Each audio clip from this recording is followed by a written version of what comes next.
Hello, আসসালামু আলাইকুম guys. কি অবস্থা, কেমন আছেন? আশা করি সবাই ভালো আছেন। আর আলহামদুলিল্লাহ আমিও ভালো আছি। আজকে আপনাদের সাথে শেয়ার করব মুরগির রেসিপি, কিভাবে মুরগি রান্না করতে হয়।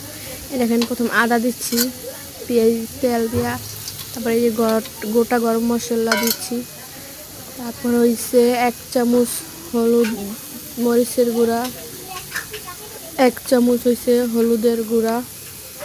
যে যতটুকু ঝাল খান, আমরা যতটুকু ঝাল খাই ততটুকু, যে যতটুকু ঝাল খায় ওই পরিমাণে ঝাল দিতে হবে। তারপরে দেখেন নাড়াচাড়া দিচ্ছি।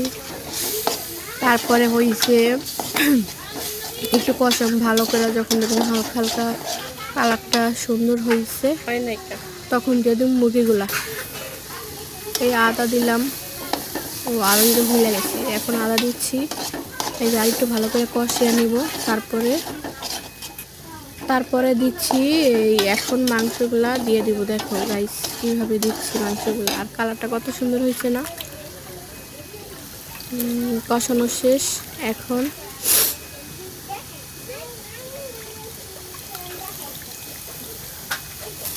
মাংসগুলা দিচ্ছি। মাংসগুলা দেওয়ার পরে তারপর ভালো করে নাইড়ে ছেড়ে দিব কষাইয়া।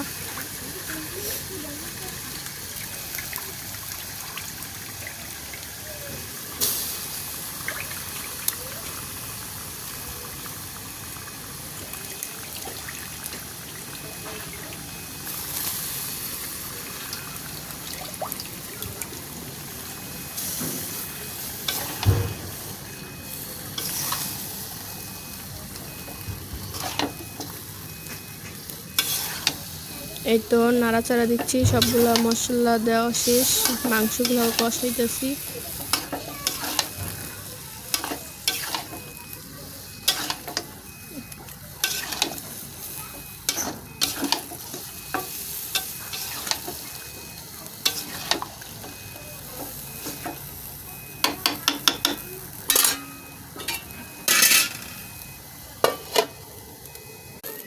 এই হাঁপাইটু হরাদা রাইকে আবার খুলছি। এখন দেখেন কেমন দেখাচ্ছে।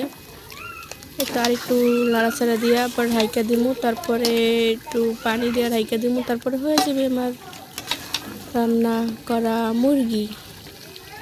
আজকে রান্না করছি মুরগি ভুনা। হ্যালো গাইস, এই পর্যন্ত শেষ। আপনারা ভালো থাকবেন আশা করি। আসসালামু আলাইকুম।